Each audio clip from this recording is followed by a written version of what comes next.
Hey everyone, I wanted to go over the new and exciting news that we got for Monster Hunter Rise Sunbreak on both the Nintendo Switch and on PC.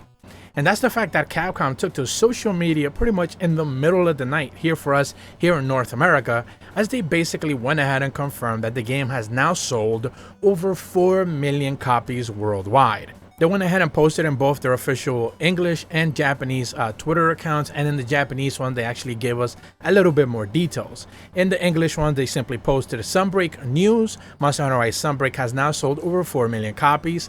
Thank you so much for your continued support, hunters. And they attached a GIF which we're not necessarily going to focus on since it's just a bunch of characters celebrating, nothing necessarily too important. With that said, however, the Japanese one provided us with something more interesting. They mentioned that, thank you, Monster Hunter Rise Sunbreak has now sold over 4 million copies worldwide. Furthermore, Monster Hunter Rise, the base game, has sold over 11 million copies worldwide.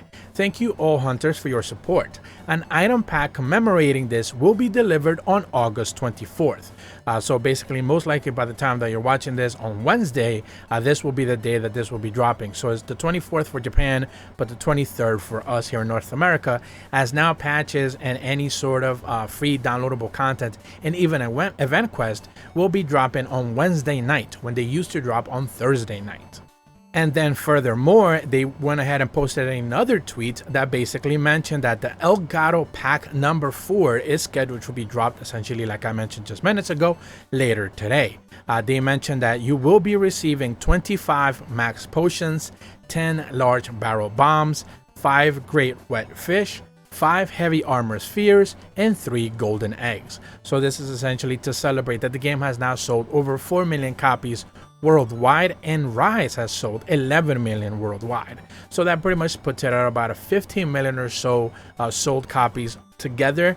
We do know that they sell both versions of the game, both separately and together, and a lot of people have been buying, at the very least here in North America, both versions together, as you basically cannot buy Sunbreak standalone physically. You kind of have to buy it with Rise bundled together, and even then all you get is a downloadable voucher. You don't actually get it in the cartridge, which was a little bit of a point of contention when the game originally came out. Now, as far as the items that are being rewarded, 25 max potions are really good.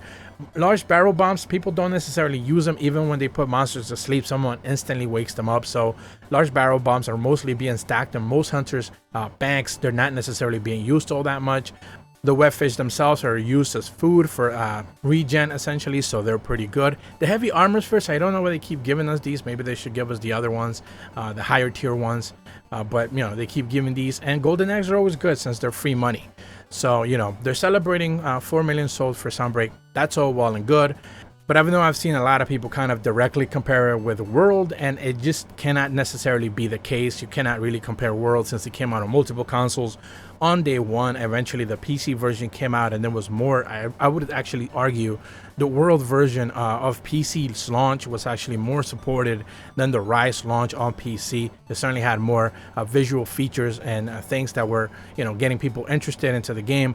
Whereas for the Rise launch on PC, it was a little bit botched. I went over that before, and I've been getting a lot of comments lately as people keep pointing out that the matchmaking on PC is still busted to the point that they just simply cannot find a match. You have to go around through the whole Steam matchmaking thing. You have to change your region to be able to do all that. You shouldn't have to be doing any of that. Consoles are now no longer region locked, but for whatever reason Steam is, and it's just completely unacceptable. And Capcom doesn't necessarily seem to care about addressing this issue, and it's something that they certainly should, since a lot of people are playing in Japan and Asia. And here in North America, if you're hoping for better matchmaking, you're simply just not getting it on PC. Whereas on the Nintendo Switch, that's not an issue at all. You could just play with anyone at any time. Pretty much every quest is always available because people are playing it. So that's certainly an issue on PC that needs to be addressed if they wish to boost sales, at the very least on that console. But that's about all the information that I have for you guys today. If you are brand new to my channel, be sure to leave a like and subscribe. Hit the bell to receive notifications when the videos go up. And as always, thank you so much for watching. See ya.